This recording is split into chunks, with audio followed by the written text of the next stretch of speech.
চারটে টেকনিক্যাল কারণে সেগুলো মানে এই ডিপার্টমেন্টাল কোনো টেকনিক্যাল কারণে কোনো পার্টিকুলার এলাকা বা কোনো বুথ বা কোনো এলাকায় কোনো স্লটে কোথাও কোথাও কোনো কোনো স্কিমের টাকা হয়তো কোথাও দেরি হয়েছে ইত্যাদি, ওগুলো নির্দিষ্ট কোনো এলাকা বলে না, যেখানে যেখানে ছোটখাটো যে সব পকেট আছে ওগুলো নিয়ে কোনো সমস্যা নেই। যেখানে যেখানে বিজেপি আছে বা বিজেপি বিধায়করা আছেন সেইখানেই মানুষের ভোগান্তি।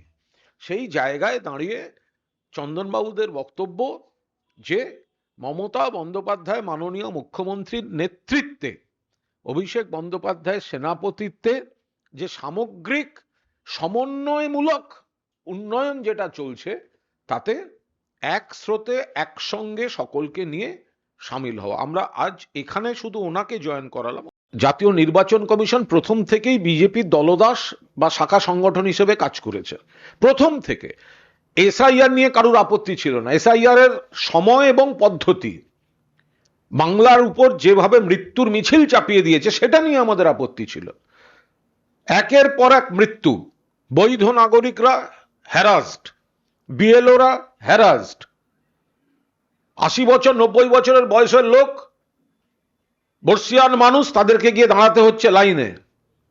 লজিক্যাল ডিসক্রিপেন্সির নামে বাবা চট্টোপাধ্যায় লেগেন, ছেলে কেন চ্যাটার্জি লেগে ডেকে পাঠানো হচ্ছে। বৈধ ভোটারদের নাম কাটার খেলা চলছে। আমরা এই পদ্ধতিটার পুরোপুরি বিরুদ্ধে। ঘটনা ঘটেছে, অনভিপ্রেত ঘটনা, পুলিশ ব্যবস্থা নিয়েছে। এখন বিরোধীরা যার যার নাম দেবে, পুলিশকে তাদের অ্যারেস্ট করে বসিয়ে রাখতে হবে, এই ধরনের তো কোথাও কোনো নিয়ম লেখা নেই। যারা অশান্তিতে জড়িত, পুলিশ প্রশাসন ব্যবস্থা নিচ্ছে। সব ব্যাপারে রাজনৈতিক মন্তব্য করবো কেন? আরজি করে ২৪ ঘন্টার মধ্যে ধরে নিয়েছিল, সেটাও আপনাদের পছন্দ হয়নি। তখন আবার প্রশ্ন হচ্ছে আরো মিছিল করে লোক ধরেননি কেন? আবার যে ২৪ ঘন্টার মধ্যে ধরেনি খুঁজছে, সেটাও আপনাদের পছন্দ হবে না। কদিন আগে কাকে একটা ৭২ ঘন্টায় ধরেছে, সেটাও আপনাদের পছন্দ হচ্ছে না। বিরাট সমস্যা। নিরাপত্তার স্বার্থে পরিস্থিতিটার প্ররোচনাগুলোকে থামিয়ে দেওয়ার জন্য একটু আপনাদের তথ্যগুলো দেখে নি, ওদের তথ্যগুলো দেখে নি, এই অপ্রিয় কাজটা পুলিশের ঘাড়ে চাপে।